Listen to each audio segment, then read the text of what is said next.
Welcome to the Global Discussion, a discussion with creatives, leaders, and thinkers. My name is Simon Hodgkins. Today, I'm really delighted and excited to have Marianne Pierce here with me today. Marianne, you're very welcome to the Global Discussion. Let me begin by asking you to tell our international audience a little bit about you, a little bit about your organization, and the world that you're involved in. So over to you, Marianne. You're very welcome. Well, Simon, I'm so delighted to be here with you, and thank you so much for asking me. Yeah, I'm Marianne Pierce. I'm the founder and CEO of Map Digital, and I've been on a very long journey. I have been in the digital space since 1996. Did my first webcast.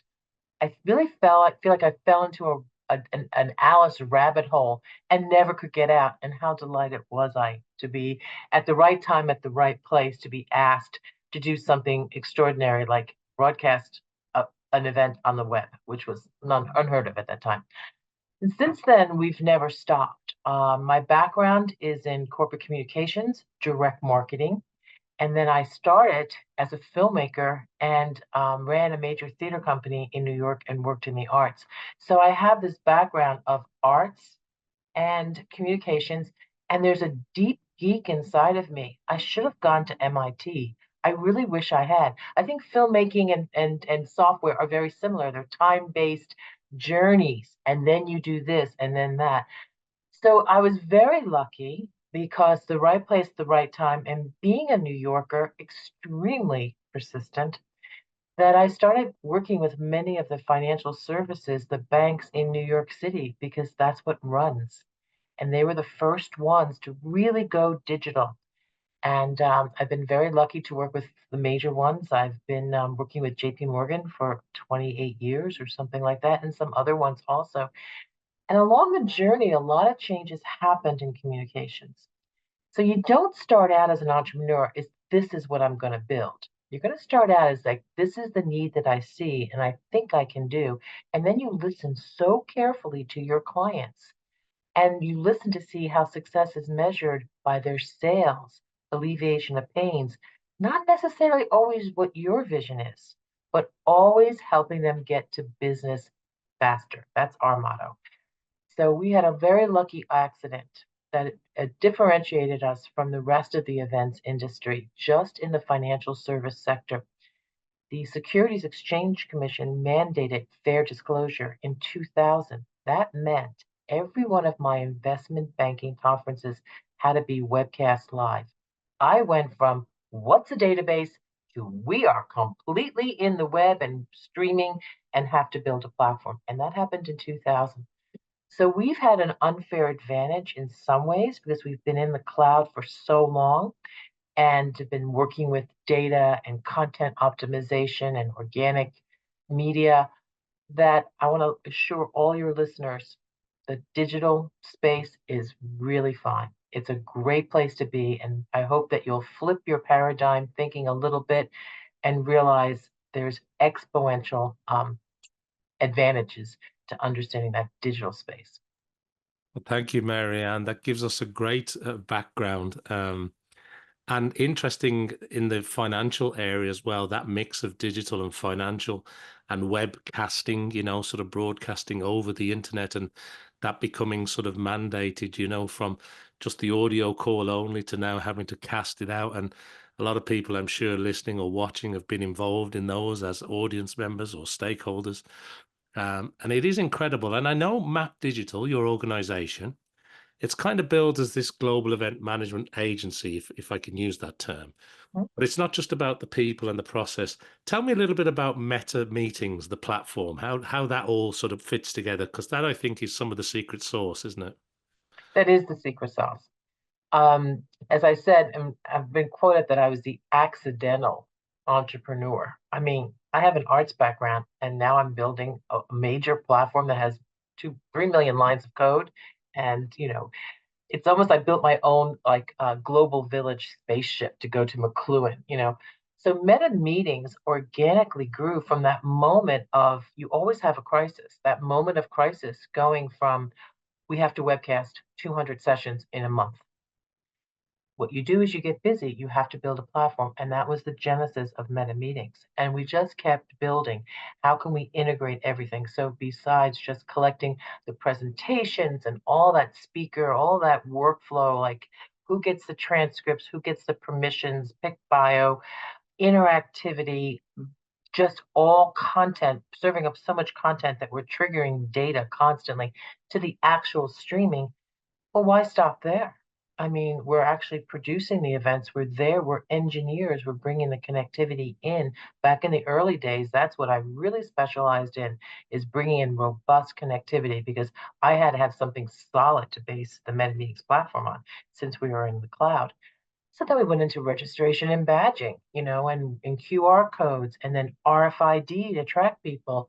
And then since we're a database, why not control the digital signage, make any monitor smart, not just to serve up the agenda, but then to put in interstitials of your ESG or, meet us at the back door to go to the Moscone Center or whatever it has to be.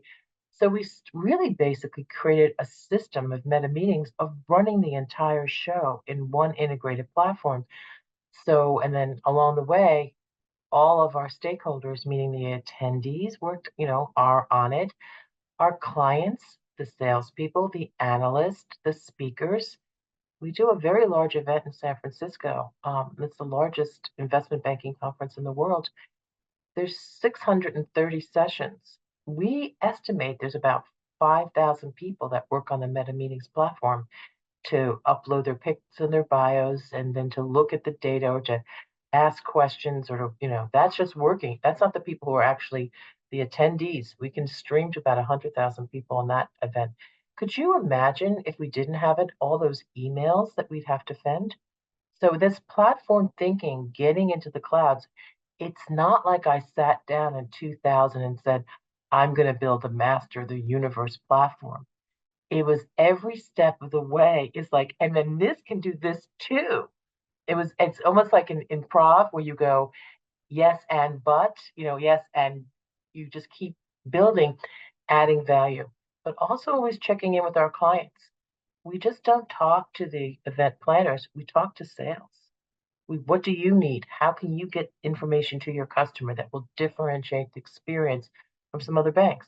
So it takes a village, but MetaMeetings has become a small city in its own right.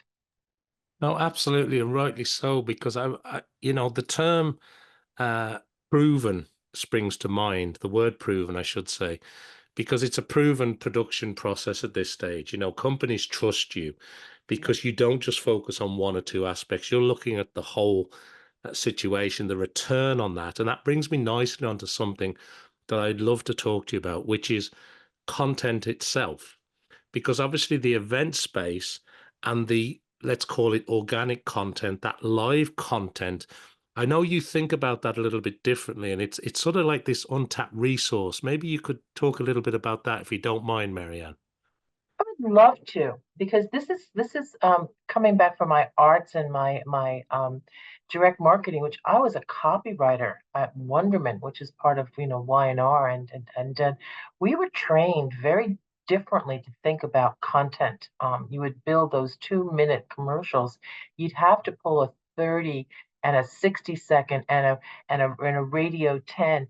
You thought about content. If you're going to take all that time to build that content that has that incredible effectiveness, then why just leave it all on the stage, the 200 people or maybe the 100 people on the web that are listening to it? Why? How can we think of events? And I think of it because I've been in the cloud for so long with them. I think of events as the last frontier of underutilized and optimized content. It's a gift that keeps on giving. And I've also done many experiments with this, especially with our social good conferences, because they let me do whatever I want. The banks are a little more strict, but then they see what I do with the social good conference. They go, how come you're not doing that for us? Really, isn't it interesting? You're doing an event, let me say, at the UN, and it's really this great thing about how women need to get part of suborbital space. It's really exciting. And there's 25 people in the room. I've captured that video. I've put it into AI. I built snippets. And within a day, they're on LinkedIn. I'm tagging all the speakers and I'm reaching thousands of people. And then they start following that conference and they have this group of influence or followers around them that can be converted into attendees or even stakeholders. So content's a terrible thing to waste to go out there. So I really see events. There's something about being live that's just so positive, and that human element is so strong. It's authentic. So why don't we just, use AI tools to maximize the reach and the efficacy of the message? Um, and that's what we've been doing. And since everything's on our platform, it's the workflows there. It's not like I have to chase down the AV guy who has the hard drive in the back of the truck on his way to, Dundalk or, or Newark, New Jersey over here. So there's just to me it's an untapped resource, and we're very excited, and we're doing more and more with our clients to help them expand the reach of their message. I love that, and I love the way that you phrase it and that you position it. That almost that this event content, to some degree, it's the last frontier of sort of underutilized content. And that's a really interesting way of putting it, and under optimized as well, something else Mhm. that you said. And that is a rich source of content that is often live, and that if captured can really be repositioned, repurposed, reused, recommunicated, and also reach a new dynamic audience as well from that. But do you think that live adds something? We're in a world of AI now, and obviously with your theatrical background in terms of media as well, do you think there's something very human about the live aspect then when it comes to content? Yeah, AI's gotten pretty good, but I think human to human, there are, I coach a lot of founders. I work with the AwakenHub and Awaken Angels, and I'm the person when we have our trade shows trade missions in the United States, they have to pitch to me and they have to get through me. And my nickname is Fierce Pierce because I'm really hard on them because I want them to be successful on a New York stage. There is something about the storytelling. There's something about that authenticity, where they're talking about their company, even the nervousness when people are pitching and they start to get nervous, I tell them just to be quiet, pause. The audience will wait for you. They're with you. There's an empathy that happens. It's just it's a magic secret sauce that is human connection. So why not utilize that to the fullest? No, thank you for sharing that. I couldn't agree more. And just coming back to what I was talking earlier about that sort of full service event production platform service that you offer and that you provide. I want to get past, just for people listening or watching to this episode, I want to get past the thought of, well, it's just collecting who's coming and making sure that we have all the content, we can reuse it. You're getting into things like the attendees' content journey, aren't you? And you're providing reports around that. And there's another level of detail that you're providing to these tier one companies. It's a different level of thinking about events. Could you maybe expand on that for me a little bit? Absolutely. I mean, back in the old days when I was in advertising, we would have focus groups, you know, and everybody lies in the focus groups. We're very sympathetic tribal animals where we want to please people even if we don't like the product. We'll say that. However, on the MetaMeetings platform, as I said before, we publish as much content as possible. The presentations, you don't see people taking photographs of slides in our conferences because they're on the MetaMeetings platform, they're on the website. Every white paper, anything, videos, we are alive with content because then we track that attendee's journey, and what we're tracking is their metadata. Now, I work in investment banks. These are markets. So if we're following, let's say, an investor, let's make up investor, John Investor. The bank sets up the one-on-one meetings to pitch selling the stock of the publicly traded company. If I can show with the content that they're engaging the live person and also the people from the organization, the investor that's on the web, and they're clicking on, let's say, hardware companies, and the bank has set up with, one-on-one meetings with software, wouldn't it be an interesting opportunity to set up some meetings on site?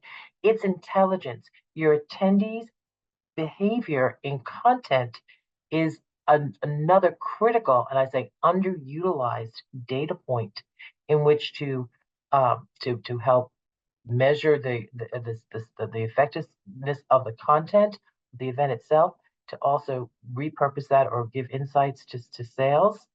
And then also then to be very prescriptive. If you track your attendee's journey, you can say, oh, based on what you did in this one, we already registered you for this workshop because we know it's going to sell out. That prescriptiveness is going to be, especially as we get in the younger generation, they want to be served up. They don't want to be looking for it. They want us to know them. So I call it the Googleization, of events. So I think if you look at events differently, events are sometimes 50% of a marketing budget. They go out there and it's almost like, well, the room was a little too cold, but the audience, they have no really data about them. So not only don't they know what their customer's journey in the content from the app itself or from the RFID, or asking questions and being interactive and really listening to their attendee. Then they have content which they spend a lot of money building, and it's kind of like gone to waste. It's kind of frivolous if you think of it that way. The hard part is to package everything in a platform. The hard part is to have loose ends. Like this person's doing the presentation management and that person is doing the webcasting, and they don't talk. It has to be integration. We like to say, um, integration is innovation. When you merge things together in the processes, and that means, we API into other platforms when we need to. It's all about serving the client's purpose. So I think if you think of it differently, that it's a communications vehicle and that you are going to be gaining service better to your attendees, but then you are also going to have a longer tail of relevance to get out there to market and enhance your brand. No, that's really great. Thank you for sharing some thoughts on that.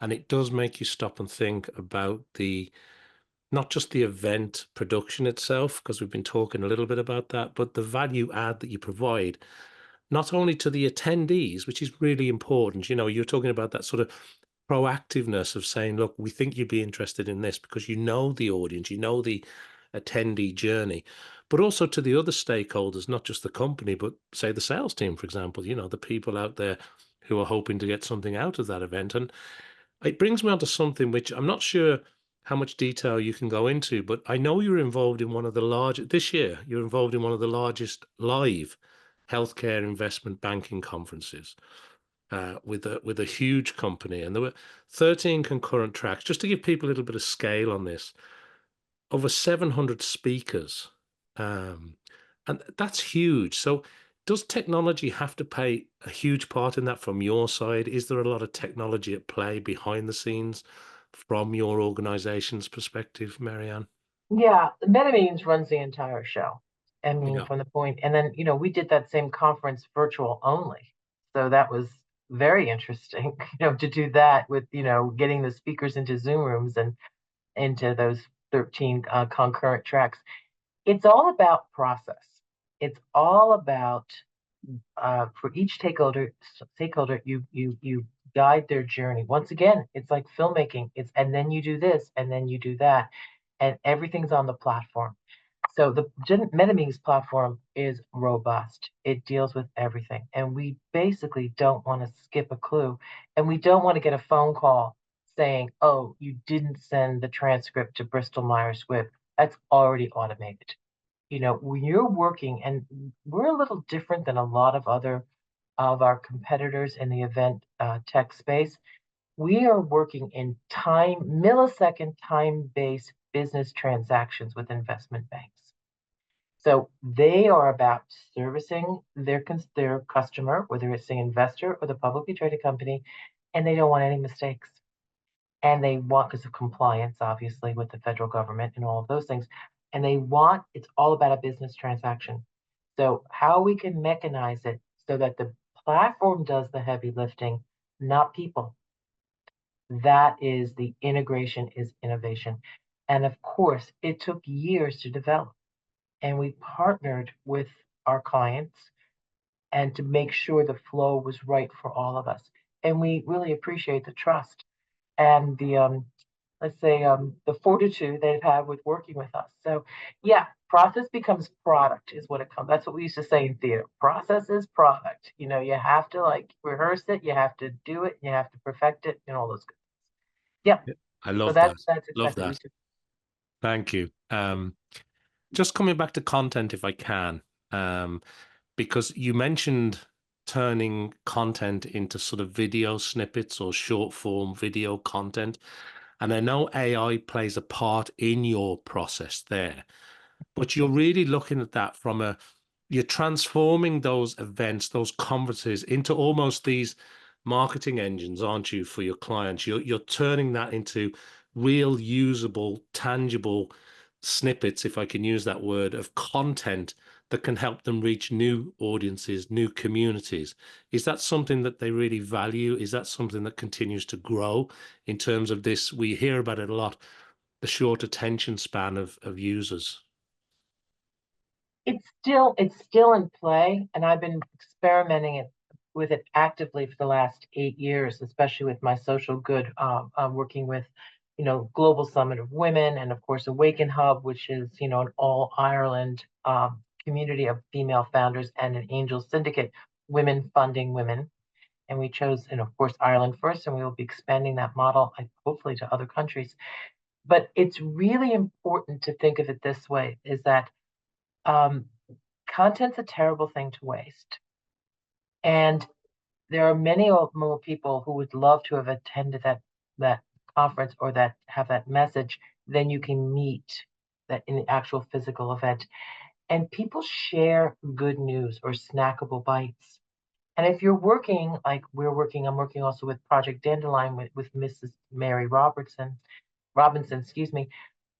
We have to get that climate justice message out there and what an SDG is. And you're not going to be doing it by having events at the UN. You're going to be doing it with an active TikTok, Instagram, and many of that can be harvested from events to be sent out quickly and cheaply. Because thought leadership is something that people share. Look at TED. I mean, TED is wrote the book on this. So I think it's important. I can give you a really quick anecdote. I think that this is what convinced the private wealth department of a major bank that doing snippets was important because private wealth is about people giving the bank lots of money to manage, and they do lovely events for them. They go out to they go to the U.S. Open, but it's a softer sell. It's an image sell. So we did an event at the UN. This is the one that had the suborbital space. Now, we had 25 people in the room, big general assembly, because they didn't manage the ticket sales that well. 45 great speakers, I mean, creme de la creme, Nobel laureates, I mean, incredible. Thank God, goodness that we were capturing the video feed from the UN webcast. An engineer of mine using AWS in Minneapolis was capturing it. We cut it up, put it on a MetaMeetings platform, so each person's 3-minute session was there. Then we put it into AI, and we did a snippet. And this one company was called Vertical Harvest Farm. She had never been at the UN. She was barely starting her journey of raising money of urban vertical harvest farm. However, the woman who was running the session was Shelly Zalas, and she has 200,000 followers on LinkedIn. So who do you think was the first snippet I put up there? Was Nona Vetta of Vertical Harvest Farm, her maiden voyage at the UN, talking about Vertical Harvest Farm. In less than 2 weeks, we had 200 followers. I looked at those followers. Some of them were the heads of major foundations and impact investors. We would never have gotten them because Shelley's network went out there and it went viral. A year and a half later, Nona took a check of $60 million from the state of Maine to build a vertical harvest farm, and her community director credits that snippet as putting her on the map. I rest my case. Private wealth said, there was money at the end, we're going to do it. So Incredible. that's a sweetheart moment. But there could be even lesser moments that could impact, especially if you're working for climate or any social justice. Why not? Yeah, absolutely incredible. And it comes back to what you were saying earlier, that, good content is a terrible thing to waste. And thank goodness you are capturing that. Thank goodness you can do something with it. And look at the leverage that they benefit from that. And of course, you don't need any more proof of concept. It's just, why haven't we been doing this almost, isn't it? So I that's think phenomenal. LinkedIn is such an amazing tool because people share within it and comment. It's really the digital campfire. It's really the place where people come and they find. And once you start getting shared, you go places you never thought you could go. So I think it's very for communications, and I think it goes back. Marshall McLuhan was alive now. I think he'd be like tap dancing.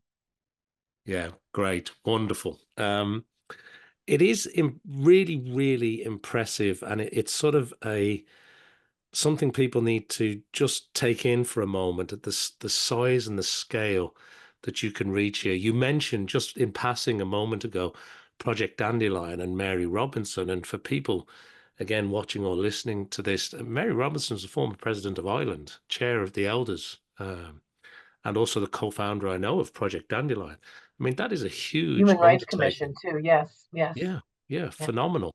And you also mentioned the AwakenHub and that sort of investment approach and supporting women in business.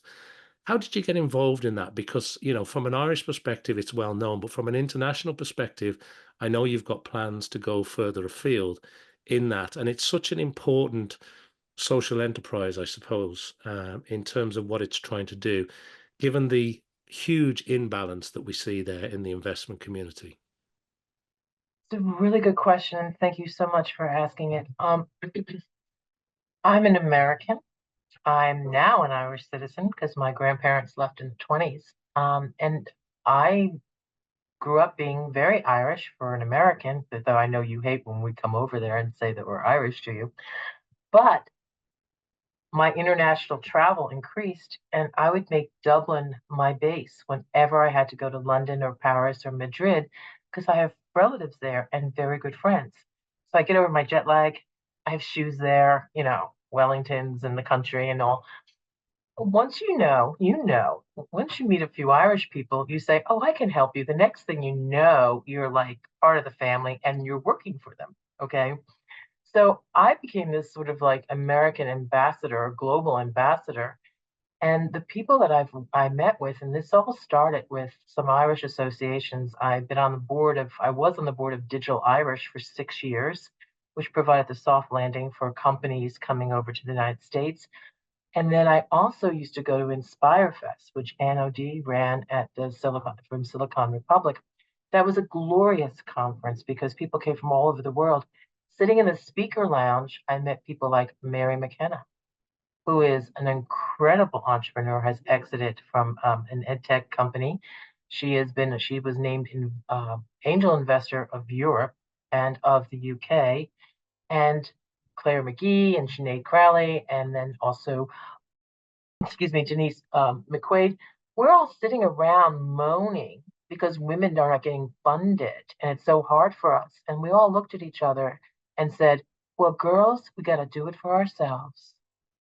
And that's what happened. And Awaken Hub started during the pandemic, July 2020. Women were reaching out to us in desperation. You have to help us. And Zoom became our meeting place, our campfire, and we held regular meetings telling women, we're building this community. Women like to work in communities. They really do. We like the sewing bees, and all of that. We love to talk and collaborate with each other. Then it grew and grew and grew. We have almost 5,000 members. We decided then, well, that's great. We have a cohort, an accelerator. Training programs are wonderful. They're in just really stellar work to take you from zero to the point where you could start looking for funding if that's your journey, or if you just want to be talking and helping with your business that you have, then we figured it's not fair. We women, we have to help them get funded. So our job is Awaken Angels is a year old. We have almost 100 investors. And my job is to go out there globally within the Irish and the business diaspora, not just Irish, but in the business community, to have a pipeline. You can have a pipeline to female entrepreneurship in Ireland. And, by women funding other women, creating our own ecosystem, or men funding it. And they're sometimes they're small, medium-sized companies, but they promote the communities, especially in the Northwest and especially in Northern Ireland, because we service Northern Ireland. And we spoke to Special Envoy Joe Kennedy why he should be helping AwakenHub, because we told him that small, medium-sized companies founded by women support the communities, bring prosperity, and prosperity promotes peace. So this is a political movement in some ways, because we are not asking for someone to help us. We're making our own rain. We're making it. And there's a great generational shift of wealth happening. And women are going to be inheriting, I think, like 2/3 of it. So for the price of $2,000 to join this, to invest in the syndicate, that's a weekend away for most New Yorkers. Couldn't you start diversifying your portfolio, helping a female funder in Ireland, and maybe even join her board and enhance your personal journey, creating an ecosystem that works, that we're not begging, we're building wealth. I mean, I love it. I love what you're saying there, and it's such an important endeavor, such an important activity, because female founders in general in the traditional VC world, very poorly served. Sub 5% of the investment goes into that area. It is just unbelievable. And I think whether it's women investing in women, supporting each other, and also getting other people involved in supporting female founders, female businesses, whether they're looking to raise, whether you're looking to invest, whether you're looking for a seat at the table, or whether you're looking to be just part of that change. It's so important. And thank you for all the great work, and thanks for taking some time to share with us what Awaken Hub does, what Awaken Angels is, because it's such important. I know it's very Irish focused, and you mentioned Anno D, for example, from Silicon Republic, who does phenomenal work in that area as well, and does something really cool here called Future Human. People can go and check that out. And everything from the north to the south and the whole island of Ireland, there's some phenomenal work going on there. But it is also something that I'm very conscious of.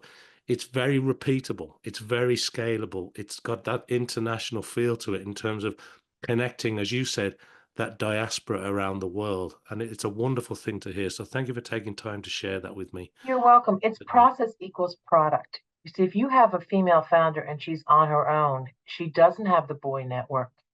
The VCs, it's probably 1.79 women get funded. And the amount of prejudice that women get, especially, it was just, came out in the business post for even femtech products. They don't fund the women, they fund the men. So there is an inherent bias. Let's be honest. Ladies, we control wealth. We're the biggest consumers. Let's be a little smarter about the world we want to build for our children and for the future. So this is all part of also with, Project Dandelion. Mary and all those global wonderful leaders from Africa all over are going to storm the Bastille like she did at COP, and made sure that fossil fuels, the elimination was in that proposal, because that would have gone out the door if she hadn't broken down the door. I don't know how she did. She was awfully frail, but anyway, she did it. I think that we have to change the paradigm as women to build wealth, because let's also face it, if the GDP, if women don't have at least 1/3 of the world's GDP, we won't have sustainability. So this is it's not scarcity, it's a bigger pie, and it's going to be a lot more fun. So I think girls just want to have fun. Girls just want to make good businesses, have better IRR than male run companies. So what's not to like about it? We just have to change the perception. Fantastic. Quick question.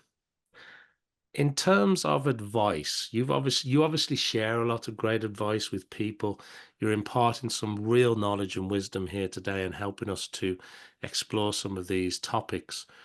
But if you were talking to somebody, you've been a founder and a CEO now for a while, and you've kind of been very involved in very complicated work and made processes and systems around that. What would be the advice that you would give to somebody, or that you find yourself often sharing with people? We've talked about processes as one piece of advice, and I think that's, we've touched on that. But when it comes to advice, if somebody was to grab you and say, look, have you got any sort of advice that you received along the way that you think is helpful? What would be your sort of top advice for people? I have this old adage that's like, you have to climb the mountain to the guru and ask the right question. You have to be asked for the advice. Don't give the advice. It has to be specific. So it's different for all people. But the general things that I would tell a young person starting out, and I have just even told my nephew, just graduated from high school, do not be afraid. You can't make a mistake. You can't make a mistake until you're 33. You just can't. I mean, this whole thing that you need to know what you are supposed to be the best person you can be. Study that, explore that, go take that URL pass, have the experience, broaden your mind. This world is going to need people that have both hemispheres flying, empathetic, artistic, mathematically inclined inventors, and people who want to work together. So you can't make a mistake. Try everything, volunteer, and fail, and fail, and fail, because you learn more from your failures. So, who cares until, you're 33 and all of a sudden your parents are going, well, you have to settle down. I think it's also really important for young people to ask questions, but also to listen. We find that a lot of times they think they're supposed to know everything out of the gate. That mythology of that you can be a unicorn founder at age 23 is really providing a disservice to a lot of people. The best age to really start your own company is like I did in my late 30s, when I had something under my back, I had experience, but I also had network, I had connections, I had a reputation. So I think it's like explore, explore, explore. And also, I think I learned a lot by volunteering, by going and working with the Global Summit of Women and working with the Equality Moonshot and with Project Dandelion. These experiences, not only are you just helping, but you're getting yourself into a network, and you're learning so much and gaining sometimes more than you're giving. So it's putting yourself out in service is a good idea to explore. I mean, that's what I would say. But I would say, don't be so hard on yourself. Your job is to become a good human, like and with the future human. You have to develop the whole person. Thank you. That's great advice. My next question is about future. It's a little bit about how planning works in your own world, Marianne. What are you thinking about for the next 6, 12, 18 months? What's on your roadmap? What's keeping you up at night? What are you hoping to achieve? How does planning work in your world at this stage of your business? Oh, as I said, I was an accidental entrepreneur, and I do believe, from coming from the theater, if it's not on the page, it's not going to get staged. I mean, that's what we would say all the time. I had lots of great plans, and then March 2020 happened, and my company blew up. I went from 20 employees to 100, and we were doing events 24/7 in every time zone. So there wasn't any planning. First of all, you have to have resilience in your business. You have to have a team of people who are the right team, because you can plan and then things happen. So I think you plan for where you want to go, but you have to have the resilience and the right team in which to. We hate this word pivot, but believe me, everyone's pivoting, because we're trying to find out right now for us with our MetaMeetings platform. We also offer it as a SaaS platform. So our badging program is being rolled out in enterprises at their conference centers, their visitor centers, and at all their events. So imagine for that, for an enterprise, they could track that customer's journey through all their marketing activations in all lines of business in all regions. That's a really hard sell because there's so many stakeholders, and I'm not experienced doing that. So how do I plan for that? I have to wise up on it. Great concept, hard execution, because there's so many people involved. So I think you should always have your goal what you want and go for it. But there are moments where you have to say, we have to stop this, and now we have to go, and our clients want that, you know. But I try to plan, I think for us is the SaaS embedding MetaMeetings within enterprises. The next step is to embed it within conference centers to make those smart venues, to make smart cities that alleviates a lot of the stress of like who's bringing this in, bringing it in and striking, bringing it in and striking. And then what happens is that the organizer, the city, that the even the venue shares data, shares very smooth efficacy of things getting done. So more things getting done at a cheaper level, right? Less expensive. And we have one city who said to us they want to just attract deep tech conferences, and they want to make a deal with the conference owner to syndicate the content of their conferences to attract more people to come to that city, and then do foreign direct investment and merger and acquisition. So you see, the paradigm is changing. So Yeah. I don't know, pick any one of them. I can plan for it, but it just seems like you know, Well, it who's certainly, look, gonna sign the contract? it doesn't surprise me that, of course, your future plans are somewhat complex, will need a process and passion to get through. So it doesn't surprise me at all, Marianne. And look, I mean, that's both a huge challenge and a huge opportunity to be able to put what is the gold standard sort of service and processes around that. And also bringing communities and cities together and people, such an important thing. So continued success in that. I have two questions before we run out of time. I want to ask you, is there anything else that we haven't touched on, or maybe it's something we have that you want to expand on? Some parting thoughts that you want to leave our international audience with today. So that's the first part. And secondly, if people want to connect with you, find out more about Map Digital, find out about all the things you're involved in, where is the best place to point people to at this stage, Marianne? Oh, thank you so much. Well, I think LinkedIn is where I'm the most active. We have a website, of course, and that's basic. But we do post, and I post a lot. I mean, it's interesting. They say now that the founder's LinkedIn is more powerful than the brand. So it's very, very interesting. I want to say something about the internationalness of it. I think the cloud and will really start the democratization of knowledge, democratization of capital, and the democratization of help, of collaboration.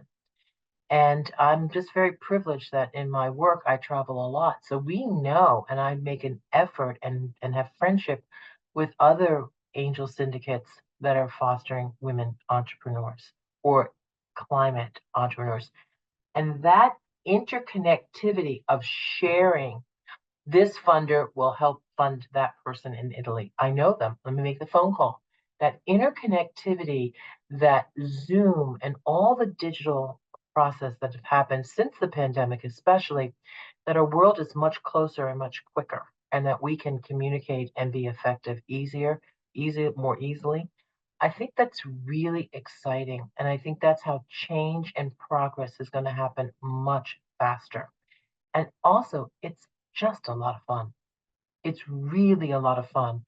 Um, I can go to Italy now and it's like, I don't put my hand in my wallet, because they're always feeding me, and the same thing in Ireland. I'm very blessed and I'm very grateful to have become a citizen, and I go there frequently. And yeah, they even say on Twitter, and she's landed and she's here. It's kind of fun. So I think the globe that with digital tools of the communications makes things faster and smarter, and I think that's a great thing for humankind. Well, look, that's a really nice place for us to end this episode of the Global Discussion. Before I do wrap up, I just want to thank everybody who's been watching or listening to our discussion here today on the Global Discussion. Make sure that you follow, like, subscribe, do everything I need you to do to help support this show. And I hope that you'll join me back here for some more discussions with creatives and leaders and thinkers just like Marianne. But Marianne, it's been a real pleasure to talk to you again today. Thanks for being a guest on the show. Simon, thank you so much. It's always a pleasure.